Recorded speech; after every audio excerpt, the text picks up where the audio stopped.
बंधुओं,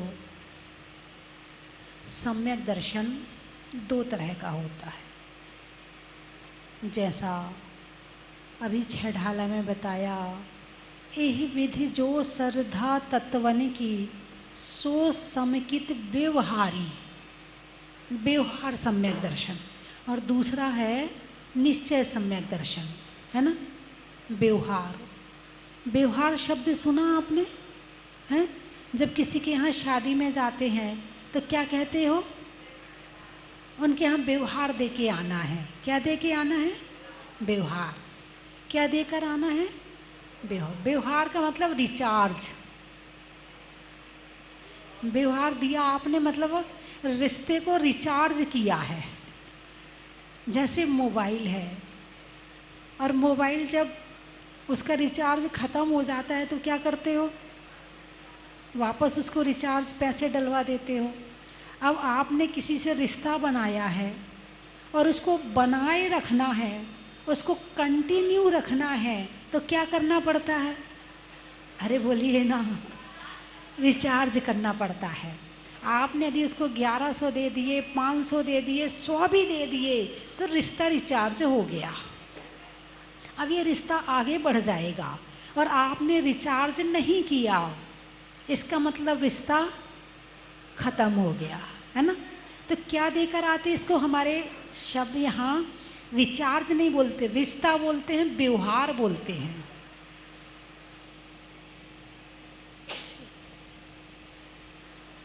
कहते उसके यहाँ व्यवहार देकर आना है। क्या देकर आना है? व्यवहार। अपना भी है और पूरा भी अपना नहीं है, ना पूरा पराया है और ना पूरा अपना है। भाई समय पे काम आना, 24 घंटे मेरे यहाँ पड़े मत रहना। ना तो तुझे हम 24 घंटे अपने घर में रखेंगे और ना तुझे हमेशा के लिए छोड़ेंगे। जब ज़रूरत होगी तो तू हमारे यहाँ, और जब तुझे ज़रूरत है तो हम तेरे यहाँ जाएंगे। यही है ना, इसका नाम है व्यवहार।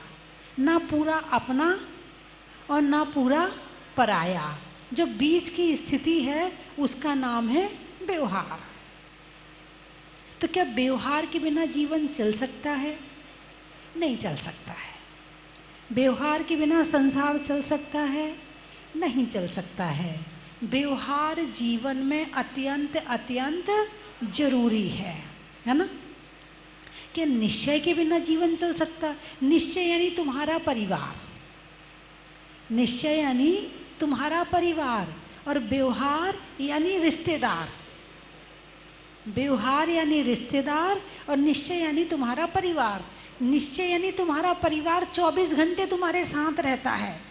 हर छोटे से छोटे दुख और हर छोटे से छोटे सुख में तुम्हारे साथ रहता है, वो है तुम्हारा परिवार। ठीक है। और व्यवहार यानी जो कभी कभी काम आता है वो व्यवहार, उसके बिना भी काम नहीं चलता है। ऐसे ही व्यवहार धर्म और निश्चय धर्म, दो तरह के धर्म हो गए। कौन कौन से? व्यवहार धर्म और निश्चय धर्म। व्यवहार सम्यक दर्शन और निश्चय सम्यक दर्शन। अब ये व्यवहार सम्यक दर्शन क्या है? तो यह विधि जो श्रद्धा तत्वन की, जो तत्वों का श्रद्धान है, वो हो गया व्यवहार सम्यक दर्शन। अभी श्रद्धान किया है, अभी श्रद्धान किया है, अभी उस पर आचरण नहीं किया है, अभी उसको पूर्ण रूप से जीवन में नहीं उतारा है, अभी उसमें लीन नहीं हुए हैं, अभी उसके अंदर जाके नहीं बैठे हैं, बिल्कुल पूर्ण रूप से उसे आत्मसात भी नहीं किया है और अभी छोड़ा भी नहीं है। एक है कि व्यवहार सम्यक दर्शन भी नहीं है, तो वो कहाँ है? वो निश्चय संसार में है। कौन से संसार में है? निश्चय संसार में है। लेकिन जीव, अजीव, आश्रव, बंध, संवर, निर्जरा और मोक्ष, इन तत्वों को जान लिया, इन तत्वों को जान लिया और जानने के बाद श्रद्धान कर लिया। और ऐसा श्रद्धान की दृढ़ श्रद्धान जैसे तुम्हें श्रद्धान होता है मेरा बेटा है और पड़ोसी का बेटा है ना। यदि मान लो पड़ोसी के बेटे के 95% आ जाएं, तुम उसको भी प्यार करते हो, और अपने बेटे के 70% आ जाएं, क्या होगा? अरे बोलिए ना, क्या होगा? हाँ पता है, नोट भर दिए होंगे, पढ़ता लिखता तो है नहीं, 95 तो आ ही नहीं सकते उसके, तो गधा है वो तो, मेरा बेटा उससे ज़्यादा होशियार है, कैसे हो सकता? संभव ही नहीं, उसने कुछ ना कुछ गड़बड़ किया होगा, चीटिंग करी होगी। बोलिए ऐसे मन में विचार आएंगे कि नहीं आएंगे? आएंगे ना।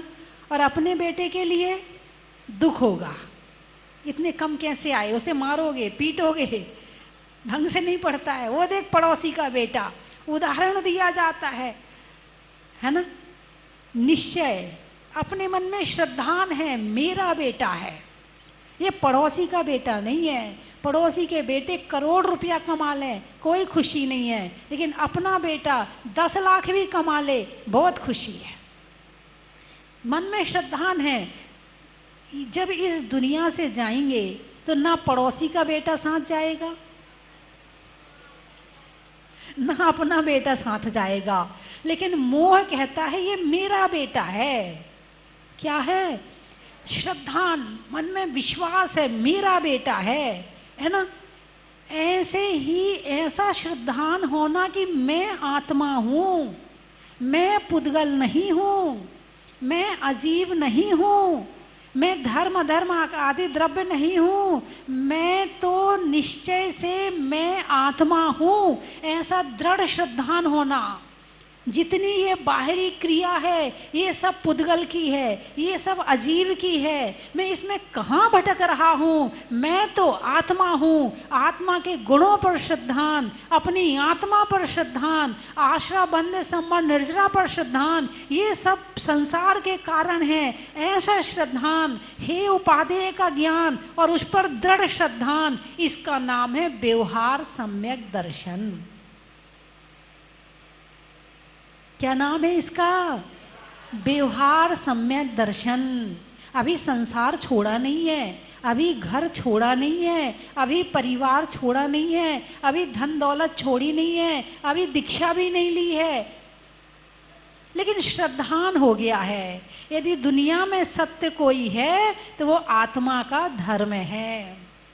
ये तो संसार में मैं भटक रहा हूँ, जैसे ही मोह माया आती है, जैसे ही राग उत्पन्न होता है संसार के प्रति, मैं धर्म से भटक जाता हूँ, मैं अपने आप को भूल जाता हूँ, लेकिन फिर भी श्रद्धान है। 24 घंटे ये याद नहीं रहता है कि मैं आत्मा हूँ, लेकिन जब भी हम याद करते हैं तो ये श्रद्धान निश्चित हो जाता है कि मैं आत्मा हूँ, मैं पुद्गल नहीं हूँ, मैं अजीब नहीं हूँ, मेरा घर तो मोक्ष है, ये तो बाहर के घर हैं। ऐसा मन में विचार उत्पन्न होता है और ऐसा श्रद्धान कर लेता है, इसका नाम है व्यवहार सम्यक दर्शन। क्या नाम है इसका? व्यवहार सम्यक दर्शन। यानी धर्म की शुरुआत हो गई। धर्म की शुरुआत कहाँ से है? व्यवहार सम्यक दर्शन से धर्म की शुरुआत है। यदि आपको आत्मा का ज्ञान नहीं है और आप आत्मा को आत्मा नहीं मानते हैं, फिर भी धर्म करने वाले संसार में बहुत लोग हैं जिन्हें यही नहीं पता है आत्मा नाम की कोई चीज़ है, कि मैं आत्मा हूँ, कि तू आत्मा है, कि चींटी आत्मा है, कि हाथी आत्मा है। उसको पता ही नहीं कि आत्मा क्या चीज़ होती। वो भी भगवान का नाम लेता है, वो भी भगवान की पूजा करता है ना। अरे बोलिए ना। आप कहोगे हाँ माता जी हम ही ऐसे थे, दूसरों की क्या बात कहें, हमें ही नहीं पता आत्मा क्या है, हम ही नहीं जानते आत्मा के गुण क्या हैं। हम भी पूजा बहुत करी, हम भी बचपन से मंदिर गए हैं, अच्छी बात है। आप बिना आत्मा को जाने मंदिर चले गए, बिना आत्मा को माने मंदिर चले गए, संस्कार तो मिले। भाई दीपक है, बाती है ना, और तेल है, ज्योति तो कभी भी मिल जाएगी। दीपक बाती ज्योति तेल नहीं होगा तो ज्योति किस में लोगे? कम से कम आपने मंदिर जाने के संस्कार तो लिए, कम से कम आपने नमोकार मंत्र पढ़ा तो सही, कम से कम आपने दर्शन का संकल्प लिया तो सही, कम से कम आपने भगवान की पूजा करी तो सही। आप यहाँ बैठे हो, आप सम्यक दर्शन की ज्योति कभी भी प्रकट हो जाएगी। और अब ये सोचे कि हमें आत्मा पता नहीं है तो हम मंदिर तो जाएंगे नहीं। नहीं, संस्कार मिले तो सही। अब वो छोटा सा बच्चा है, वो जानते ही नहीं आत्मा क्या है, फिर भी आप मंदिर ले जाते हो। धोख दे धोख दे धोख दे, गर्दन पकड़ पकड़ के, हाँ, उसको संस्कार देते हो, उसको झुकने के संस्कार मिले, उसको हाथ जोड़ने के संस्कार मिले, उसको गुल्लक में पैसे डालने के संस्कार मिले, उसको चावल चढ़ाने के संस्कार मिले, कम से कम उसको संस्कार मिले तो सही। अब जो ज्ञान की ज्योति है, जो दर्शन की ज्योति है, वो कभी भी प्रकट हो जाएगी, है ना। तो संस्कार मिल गए, अच्छी बात है। पूजा करना चाहिए, पाठ करना चाहिए, तीर्थ यात्रा करनी चाहिए, करनी चाहिए। और आत्मा का अता पता नहीं है। क्या आत्मा का अता पता नहीं है? चलो कोई बात नहीं। एक तो आत्मा को नहीं जानते फिर धर्म कर रहे हैं, उसका फल मिलेगा कि नहीं मिलेगा? तो आत्मा को जानना जरूरी है कि नहीं है? आत्मा को जाने बिना धर्म होगा कि नहीं? धर्म होगा तो सही। एक मिथ्या दृष्टि पूजा करता है, एक सम्यक दृष्टि पूजा करता है। एक मिथ्या दृष्टि माला फेरता है, एक सम्यक दृष्टि माला फेरता। दोनों की माला में, दोनों की कर्म निर्जरा में बहुत अंतर पड़ता है ना। अंतर किस में पड़ रहा? देखने में तो दोनों एक से हैं। माला उसकी भी है, माला तुम्हारी भी है। मंत्र तुम्हारे मुख में भी चल रहा है, मंत्र उसके मुख में भी चल रहा है। लेकिन आत्मा को जानने के बाद में विशुद्धि में अंतर आ जाता है, भावों में अंतर आ जाता है ना। इसलिए आत्मा को जानना बहुत जरूरी है, बहुत जरूरी है, बहुत जरूरी है। और जहाँ से आत्मा को जानना और मानना शुरू कर दिया, वहाँ से सम्यक दर्शन प्राप्त हो गया। प्राप्त हो गया मतलब व्यवहार रूप में। अभी संसार पूरा छोड़ा नहीं और मंदिर में पूरे बैठे नहीं। यानी आप सोचो कि आपको दिन भर घर में आत्मा याद आए, बहुत मुश्किल है। ये राग ऐसी चीज़ है कि यहाँ से जैसे ही बाहर निकलते हो, चल चाय नाश्ता कर लेते पहले। अब चाय नाश्ते के लिए गए दुकान में, अरे इसमें नमक कम है भाई, जरा चाय में चीनी कम है। अभी आत्मा याद नहीं आ रही है, श्रद्धान तो है, आपने लिंक तो जोड़ ली है, आपने संबंध तो बना लिया है। जैसे कि आपने बिजली का कनेक्शन अपने मकान में ले लिया है, ठीक है। अब 24 घंटे लाइट चालू तो नहीं रहती ना, कनेक्शन तो है ना। जब चाहोगे बटन चालू कर लोगे, कनेक्शन तो है ना। और कनेक्शन ही नहीं लोगे तो फिर कहाँ से सम्यक दर्शन होगा? तो आत्मा का ज्ञान आप कर तो लिया है, जान लिया है, मान लिया है, मगर 24 घंटे आत्मा याद नहीं आती है। कनेक्शन तो ले लिया है। जब भी बैठते हैं धर्म करने, जब भी माला फेरने बैठते हैं, जब भी सामायिक और ध्यान करने बैठते हैं, लाइट चालू कर लेते हैं, यानी उजाला आना शुरू हो जाता है। ऐसे अभी संसार पूरा छूटा नहीं और धर्म पूर्ण रूप से 24 घंटे के लिए आया नहीं, है ना। तो गृहस्थी में रहकर क्या सम्यक दर्शन की प्राप्ति हो सकती है? अरे बोलिए ना, हो सकती है ना। कितने उदाहरण हैं?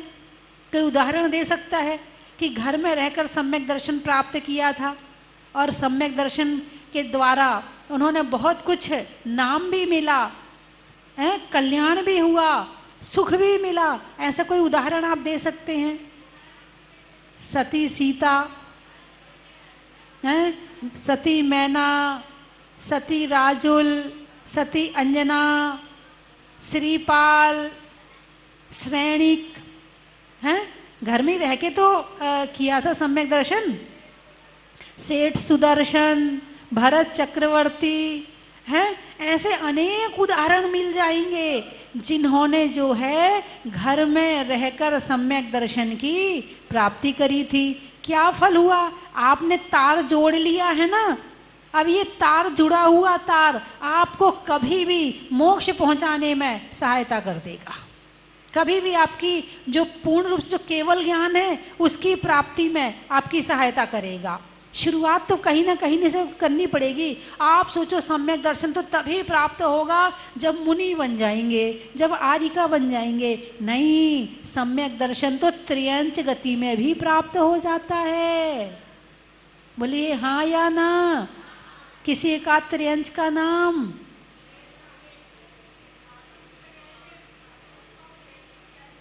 जटायु पक्षी। कौन सा पक्षी? हाँ, है ना, जो जटायु पक्षी था वो पेड़ पर बैठा है। मुनिराज आए आहार के लिए, राम और सीता ने मुनिराज का पड़गाहन किया, वो देखता रहा, आहार हुआ, वो देखता रहा। मुनिराज बाहर आके बैठे, आ गया उनके चरणों में, उसे हो गया जाति स्मरण पूर्व जन्म का कि मैं इस दंडक वन का, अभी ये दंडक वन है, पहले ये दंडक राज्य था, मैं इसका राजा था और मैंने अपनी रानी के कहने पर मुनियों को घानी में पेल कर मार दिया था। और उस कर्म के उदय में वो एक सारे मुनिराज ने तो शांति से सहन कर लिया, उन्होंने कोई प्रतिकार नहीं किया। यानी मुनिराज का क्रोध सहन करना बहुत, कोई सहन नहीं कर पाएगा क्योंकि तपस्या की शक्ति है उनके पास में। एक मुनिराज को क्रोध आ गया और क्रोध आया तो अशुभ तेजस पुतला निकला, उसने पूरे राज्य को जला दिया और दंडक राजा को जला दिया। क्रोध आ गया, हमने इसका क्या बिगाड़ा है, ये हमें क्यों सता रहा है, हमारे मुनिराजों को क्यों घानी में पेल रहा है ना। रानी जो है वो जैन धर्म को नहीं मानती थी और राजा जैन धर्म को मानता था। रानी को ये बात अच्छी नहीं लगती थी, उसने बहुत समझाया राजा को, राजा नहीं माना।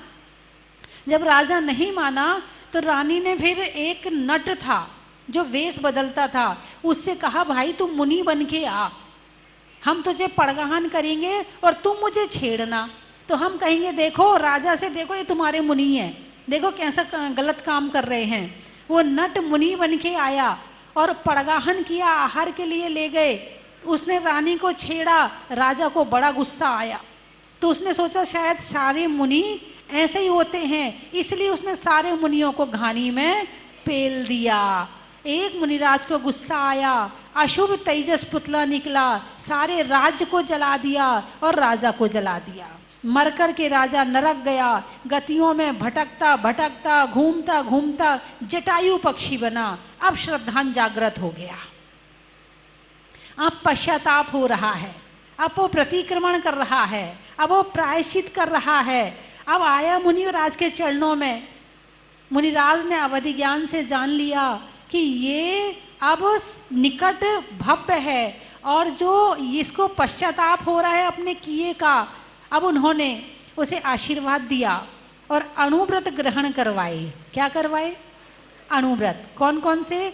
अहिंसा अणुव्रत, सत्य अणुव्रत, अचौर्य अणुव्रत और ब्रह्मचर्य अणुव्रत, परिग्रह परमाणु व्रत, ये 5 अणुव्रत ग्रहण करवाए। अब अहिंसा अणुव्रत ले लिया, पक्षी गिद्ध है, पक्षी गिद्ध है तो अब तो उसका भोजन क्या है? माँ से उसका भोजन। अब मुनिराज ने राम सीता की तरफ देखा तो उन्होंने कहा इसके धर्म का पालन हम करवाएंगे, जब तक इसका जीवन है तब तक इसकी रक्षा हम करेंगे और हम बाद में भोजन करेंगे, पहले इसे भोजन करवाएंगे, है ना।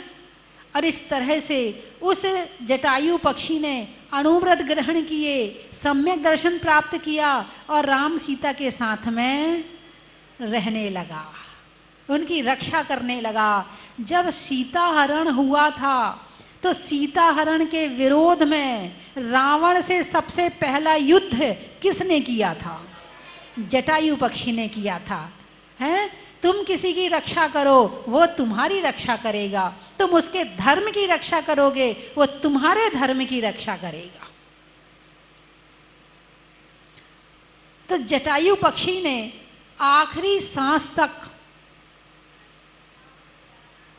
क्या युद्ध करते हुए और अंत समय जब उसको तलवार लग गई थी, उसके पंख कट गए थे, तो वो नीचे गिर गया। नीचे गिरा और वहाँ से राम सीता आए, तो उन्होंने देखा अरे इसका तो अंतिम समय चल रहा है, भूल गए सीता को। नमो अरिहंताणम, नमो सिद्धाणम, नमो आर्याणम, नमो वज्राणम, नमो ले सब श्रावणम, उसको नमोकार मंत्र सुनाने लगे। और अंत समय में उससे कहा भाई तू जा रहा है, यदि मैं अपने जीवन में कभी धर्म से भटक जाऊं तो मुझे संभालने आ जाना। कौन कह रहे हैं? राम कह रहे हैं। कितने ज्ञानी हैं, छायिक सम्यक दृष्टि है, ऐसा जीव उस जटायु पक्षी से कहता है। और यहाँ अच्छा किसी व्यक्ति से कहने की जरूरत पड़ जाए तो अभिमान खड़ा हो जाएगा। हमें नहीं है किसी की सहायता की जरूरत, हम अपने आप कर लेंगे, रहने दो, तुम्हारा एहसान नहीं चाहिए हमें। अरे बोलिए ना। और वो जटायु पक्षी से कह रहे हैं कि मैं कहीं भटक जाऊं तो मुझे संबोधने के लिए आ जाना। और वो जटायु अंतिम समय नमोकार मंत्र सुनते सुनते स्वर्ग गया, देव बन गया। किसके कारण? सम्यक दर्शन के कारण। उसे श्रद्धान हो गया था, तत्वों पर श्रद्धान हो गया था, जिन धर्म पर, आत्मा पर, धर्म पर श्रद्धान हो गया था, तो सम्यक दर्शन के कारण कहाँ गया? स्वर्ग गया। स्वर्ग जाना है। उसने दीक्षा नहीं ली थी, उसने पिछी कमंडल नहीं लिए थे, फिर भी स्वर्ग गया, फिर भी देवता बन गया। और वही जब देव बना और जब लक्ष्मण की मृत्यु हुई और राम लक्ष्मण को छोड़ नहीं रहे थे, तो उन संबोधने के लिए वही देव आया था। इसीलिए अपने धर्मात्मा मित्र बना के रखना। धर्मात्मा मित्र बना के रखोगे तो इस जन्म में भी तुम्हें धर्म की लाइन में लगाएंगे, और यदि ऊपर चला गया तो ऊपर से आएगा और तुम्हें वापस धर्म में दृढ़ कर देगा। धर्मात्माओं को छोड़ना मत, उंगली पकड़ के चलना। यदि छोड़ दिया और एक बार भटक गए तो फिर निकालना मुश्किल हो जाएगा, फिर तुम्हें ढूंढना मुश्किल हो जाएगा। जैसे सुई होती है, सुई यदि धागा में हो तो जल्दी मिल जाती है, और बिना धागा के हो तो ढूंढते रहो, मिलती नहीं है ना। ऐसे हमारे अंदर सम्यक दर्शन प्राप्त करेंगे तो तुम्हें ढूंढने में देर नहीं लगेगी। सम्यक दर्शन का धागा अपने गले में डाल कर रखना। सम्यक दर्शन त्रियंच गति में प्राप्त हो सकता है। कौन सी गति में? अरे बोलिए ना। त्रियंच गति में। यानी जब त्रियंच सम्यक दर्शन प्राप्त कर सकते हैं तो हम क्यों नहीं कर सकते हैं? वो तो मंदिर नहीं जा सकते, वो तो पूजा नहीं कर सकते, वो तो आपके जैसे माला नहीं फेर सकते, फिर भी वो सम्यक दर्शन प्राप्त कर सकते हैं। तो क्या हम सम्यक दर्शन प्राप्त नहीं कर सकते? कर सकते हैं। अच्छा ये बताओ, तो नरक में तो नहीं हो सकता होगा सम्यक दर्शन? नरक में तो दिन भर लड़ाई काट मार मचा रहता है, वहां तो नहीं हो सकता होगा सम्यक दर्शन? कैसे होता है? कैसे होता है? वो तो सारे दिन 24 घंटे उन्हें लड़ने के अलावा कोई काम रहता ही नहीं है, तो ऐसे में सम्यक दर्शन हो सकता है क्या? नरक में सम्यक दर्शन होता है वेदना सम्यक दर्शन। यानी वहाँ जब ज़्यादा वेदना होती है और पूर्व जन्म में याद आता है कि मैंने कितने गलत काम किए हैं और मैंने धर्म नहीं किया, मैंने सम्यक दर्शन प्राप्त नहीं किया, मैंने आत्मा पर श्रद्धान नहीं किया, मैंने धर्म को जाना नहीं, और जब वहाँ अंदर से जब तीव्र भावना ऐसी निकलती है तो ऐसे समय में नारकियों को भी सम्यक दर्शन की प्राप्ति हो जाती है। इतने लड़ने मरने के बीच में भी सम्यक दर्शन हो सकता है।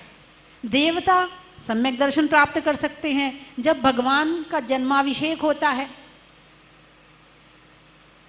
जानते ना, पांडुक शिला पर ले जाते हैं, पंचकल्याणक देखा ना आपने, पांडुक शिला पर ले जाते हैं और वहां पर 1008 कलशों से अभिषेक करते हैं, है ना। तो उस समय पर करोड़ों अरबों देवी देवता होते वहां पर, थोड़े मोड़े नहीं होते हैं, अरबों देवी देवता होते हैं, अरबों, अरबों से भी ज़्यादा ही ले लो आप, असंख्यात ले लो आप, इतने देवी देवता। यानी जो कलश होता है वो कितना बड़ा होता है?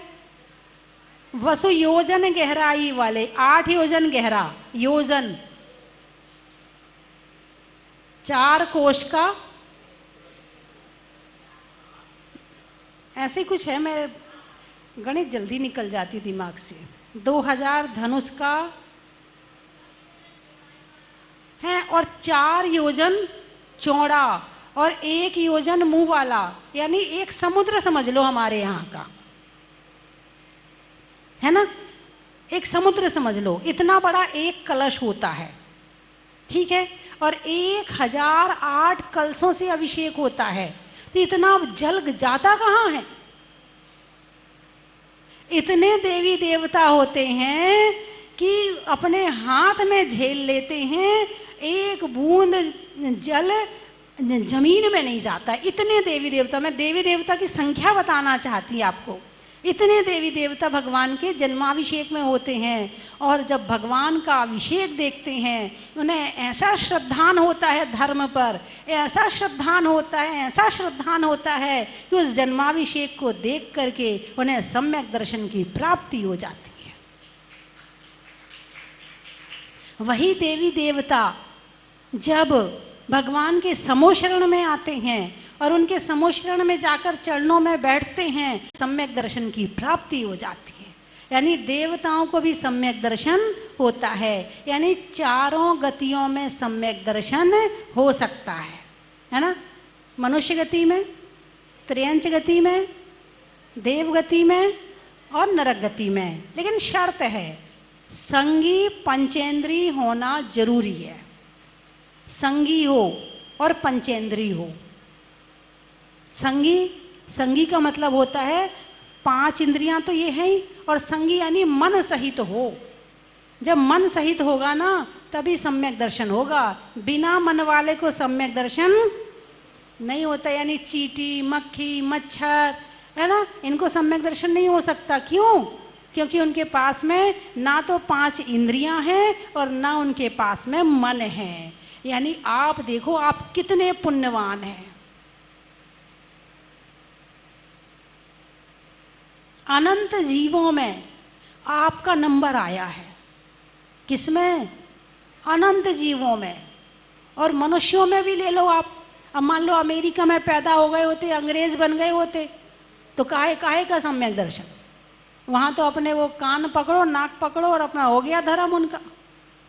उन्हें पता ही नहीं आत्मा क्या होती है, उन्हें पता ही नहीं क्या होता है, ये कैसे श्रद्धान होता है, कैसे आत्मा के गुण, तो उन्हें कुछ नहीं पता है। मान लो चीन में पैदा हो गए होते तो वहाँ तो वो भी ईसा मसीह भी नहीं है ना। रूस में पैदा हो गए होते, वहाँ भी कुछ नहीं है। आप पुण्यवान हैं कि आप भारत में पैदा हुए, आर्य खंड में पैदा हुए, आर्य खंड के अच्छे ऐसे शहर में पैदा हुए जहाँ जिन मंदिर मिल जाता है, उपदेश सुनने को मिल जाता है, ज्ञान मिल जाता है, पता चलता कि आत्मा क्या है, जानने के लिए पूरा वातावरण मिल जाता है, और मानने के लिए आपको अच्छा परिवार मिल जाता है। और इसके बाद भी यदि सम्यक दर्शन प्राप्त नहीं किया तो समझना कि चिंतामणि रत्न हाथ में आया और हमने उसे काग को भगाने में खो दिया, भोगों में लगा दिया। किस में लगा दिया? भोगों में लगा दिया, मोह में लगा दिया, माया में लगा दिया। तो व्यवहार सम्यक दर्शन, यही विधि जो श्रद्धा तत्वन की सो समकित व्यवहारी। निश्चय सम्यक दर्शन तो बहुत ऊंची चीज़ है, बहुत बाद की चीज़ है। पहले व्यवहार सम्यक दर्शन की शुरुआत तो हो जाए, पहले श्रद्धान तो कर ले। श्रद्धा हो गई तो फिर बाद में तो धीरे धीरे सीढ़ी चढ़ जाएंगे। पहले व्यवहार सम्यक दर्शन तो प्राप्त करें, श्रद्धा तो हो। अभी तो श्रद्धा ही नहीं है। चलिए मैं 3 चीज़ें बोलूँगी, आपको कहना है बड़ा ही महत्व है। करने में असन का, छोड़ने में व्यसन का, और प्राप्त करने में सम्यक दर्शन का। संसार में वायु का, जीवन के लिए आयु का, और पक्षियों में जटायु का, सिरदर्द में बाम का, सुबह के बाद शाम का, और भगवानों में राम का, पढ़ने में गीता का, बांधने में फीता का और सतियों में सीता का, स्वर्ग में परी का, बैठने में दरी का और सतियों में मैना सुंदरी का, होने में अच्छी गति का, सुधरने में मति का और सतियों में अंजना सती का, पूछने में हाल का, गर्मी में रुमाल का और महापुरुषों में श्रीपाल का, घड़ी में टिक टिक का, नहीं होने में चिक चिक का और राजाओं में श्रेणिक का। चलिए, कहाँ से आए हैं? जोधपुर। गाने में सुर का, नृत्य में नूपुर का, आने वालों में जोधपुर का, सावन की घटा का, रसोई में पटाखा और आने वालों में कोटा का। रायपुर। रिश्तों में ससुर का, रिश्तों में ससुर का, देवों में असुर का और आने वालों में रायपुर का। करने में काज का, जीवन में राज का और आने वालों में प्रयागराज का। होने में गदगद का, सरस्वती मंत्र में बदवत का और आने वालों में धरियावत का। हाँ, नलखेड़ा। गर्मी में घड़ा का, भोजन में बड़ा का और आने वालों में नलखेड़ा का। कल वो दिन हट्टा वाले आए थे, उनका भी बता दूं, है ना? हाँ। छोड़ने में सट्टा का, छोड़ने में सट्टा का और पशुओं के गले में पट्टा का और आने वालों में दिन हट्टा का। और कहाँ? कल एक और आए थे कहीं से, जोर से बोलो। भरत चक्रवर्ती का। चीते में फुर्ती का, सलवार के साथ कुर्ती का और महापुरुषों में भरत चक्रवर्ती का। खेत में खाद का, भोजन में सलाद का और आने वालों में अहमदाबाद का। बोलिए 24 भगवान की। हे शारदे माँ, हे शारदे माँ, अज्ञानता से हमें तार देना। मुनियों ने जानी, गुनियों ने समझी। आइए शास्त्र करें। मुनियों ने जानी, गुनियों ने समझी। शास्त्रों की भाषा, आगम की वाणी। हमें यहाँ रहने का मौका मिला। अभी 15 दिन तक हमारी मम्मी का स्वर्गवास हो गया है और 15 दिन तक यहाँ बहुत अच्छा लगा। और हमारे सभी भाई यहाँ रहते हैं, ये हमारी खुशकिस्मत है। और अभी हमें बार बार यहाँ आने का मौका मिले मुनीश्वर नाथ भगवान के चरणों में, यही मेरी भावना है। बोले मुनीश्वर नाथ भगवान की जय। रत्न एक्सप्रेस स्वस्ति भूषण माता जी की जय, समस्त तारिका संघ की जय। को बहुत अच्छी तरह से रखती थी। मेरी देवरानी और जिटानी में कभी भी उन्होंने फर्क नहीं किया। उनका स्वभाव बहुत अच्छा रहा और उनके स्वभाव से हम उनके जाने से हमें बहुत ही दुख है, परंतु विधि के विधान को कोई नहीं मिटा सकता है। सुमा का में बहुत दुख है। जय जिनेन्द्र। है कि मन बार बार आने को करता है। जब से माता जी ने ये मंदिर बनाया तब से हम कितनी बार आ चुके हैं और इस स्वस्ति धाम का इतना चमत्कार है कि हर लोग दूर दूर से बहुत यात्री दर्शन करने को आते हैं। यहाँ का वातावरण इतना सुखद है, इतना अच्छा है कि मन घर जाने को नहीं करता है। जय जिनेन्द्र।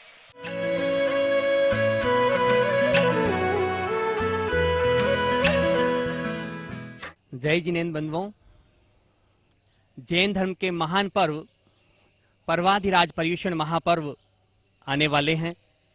आने वाली 19 तारीख से 28 तारीख तक जहाजपुर वाले बड़े बाबा मुनीश्वर नाथ भगवान के मस्तक पर परम पूजनीय भारत गौरव गुरु मां गणनियारी का स्वस्ति भूषण माता जी की संगस्था छुल्लिका रत्मती माता जी के सत्संग पावन सानिध्य में अभिषेक, शांति धारा, विधान और अन्य कई कार्यक्रम होंगे।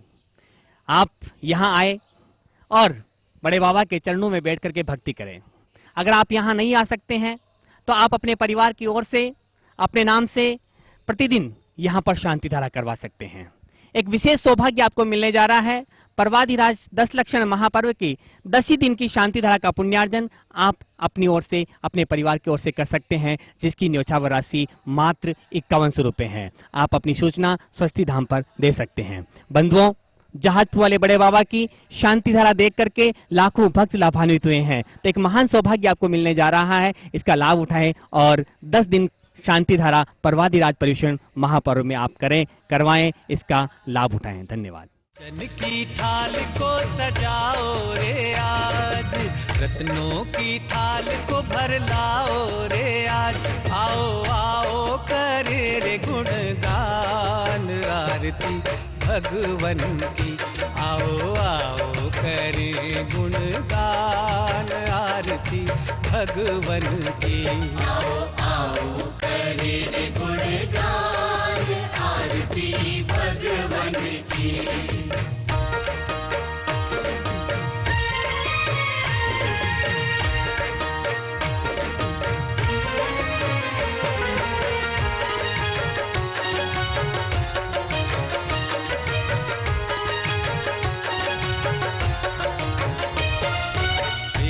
सुमित्र के राज दुलारे, माँ पद्मा जी के नैनों के तारे। पिता सुमित्र के राज दुलारे, माँ पद्मा जी के नैनों के तारे। राजगृही में जन्म लियो आप, राजगृही में जन्म लियो आप। आओ आओ मनाए खुशी।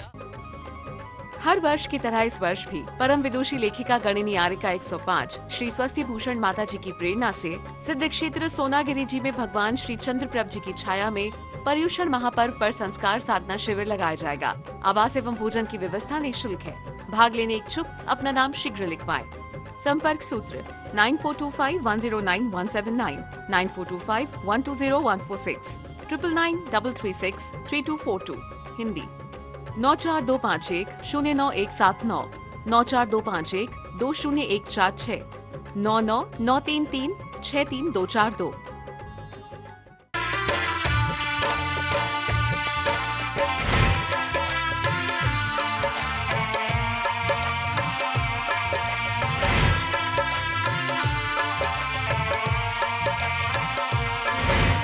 चलो रे चलो रे चलो, चलो रे चलो रे चलो, चलो जहाजपुर।